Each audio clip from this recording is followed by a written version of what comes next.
સ્વામિનારાયણ ભગવાન નવા વાસમાં વિશ્રાંતિ લેવા પધાર્યા. આખું શહેર દર્શન માટે ઉમટ્યું. આખો દિવસ સાંજ સુધી ખૂબ જ ભીડ રહી.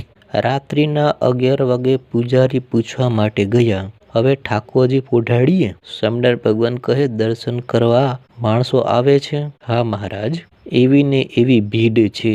આખો દિવસ ગયો, માણસો ખૂટતા નથી, તો ભલે દર્શન ચાલુ રહે. નરનારાયણ દેવે હિમાલયમાં બહુ આરામ કર્યા છે, એટલે ચિંતા નથી, ભલે દર્શન આપે.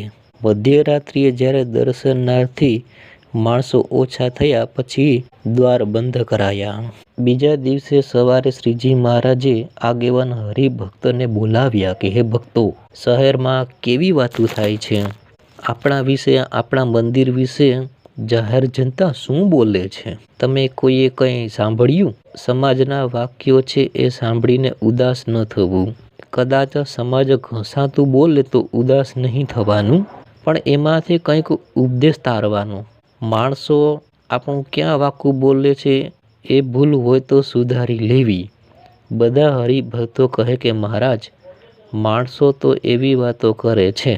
આ બધાય કહે છે સ્વામિનારાયણ ભગવાન છે, હવે તો એમને પણ સાચી વાત લાગે છે. અમદાવાદમાં આવું અદ્ભુત મંદિર કર્યું, તેમાં દેવોના દર્શન કરીએ છીએ ત્યારે મનમાં શાંતિ થઈ જાય છે. અરે મંદિરમાં જઈએ છીએ, કોઈ રોકટોક કરતું નથી, કોઈ કહેતું નથી પહેલી ભેટ મૂકો પછી દર્શન કરો, કાંઈ બોલતા નથી. જેને જોઈએ આવો મોક્ષ માગવા, એ તો ઠીક. મૂર્તિઓને સામે જોઈએ તો જીવમાં સાત્વિક ભાવ જાગે છે. મૂર્તિઓમાંથી તેજ છૂટે છે, જાણે હમણાં આપણી સાથે બોલશે. આવી ચમત્કારી મૂર્તિઓ છે. મને તો એમ લાગે છે સ્વામિનારાયણ ભગવાન છે, માટે એમનું આ કાર્ય બહુ અવલૌકિક છે. આવી બધી વાતો હરિભક્તોએ કરી, પણ 2-4 સત્સંગી જરા જુદી વાત લઈ આવ્યા. મહારાજ, બીજા તો બધા જ પ્રશંસા કરે છે દર્શનની, મંદિરની, દેવની, પરંતુ બ્રાહ્મણો જરાક ઘસાતું બોલે છે. માણસો ઘસાતું બોલે એ તો ઠીક નહીં, કારણ કે બ્રાહ્મણો તો 4 વર્ણોમાં શ્રેષ્ઠ છે અને બ્રાહ્મણો બધાના ગુરુ છે. તો બ્રાહ્મણોને ક્યાં વાંધો આવ્યો? આપણે દક્ષિણાઓ છૂટથી આપી છે.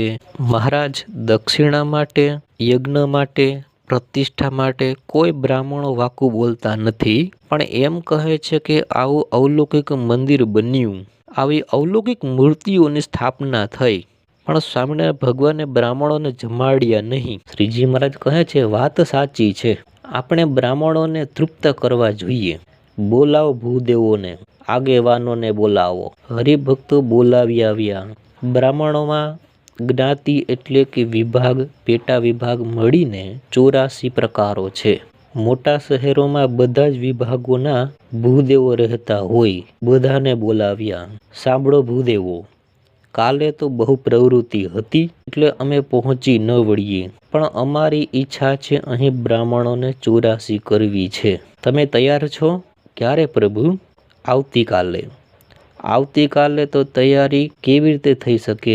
તૈયારી કરવી એ અમારી જવાબદારી છે. લાડુ જમવા એ તમારી જવાબદારી.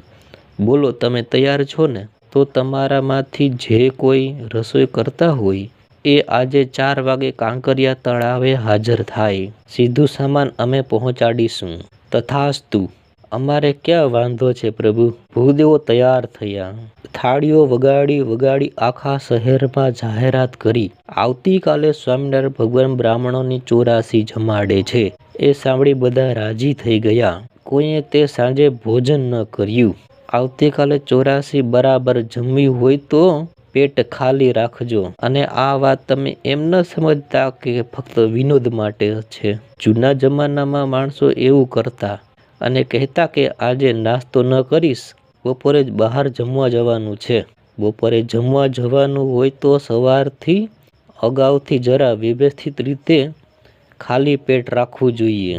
સવારનો નાસ્તો કરો, વચ્ચે પ્રસાદી મળે તો જમી જાઓ, પછી જમવા બેસો ત્યારે હાથ આડો જ હલાવવો પડે. ભૂદેવો સાંજના ભોજન બંધ કરાવ્યા.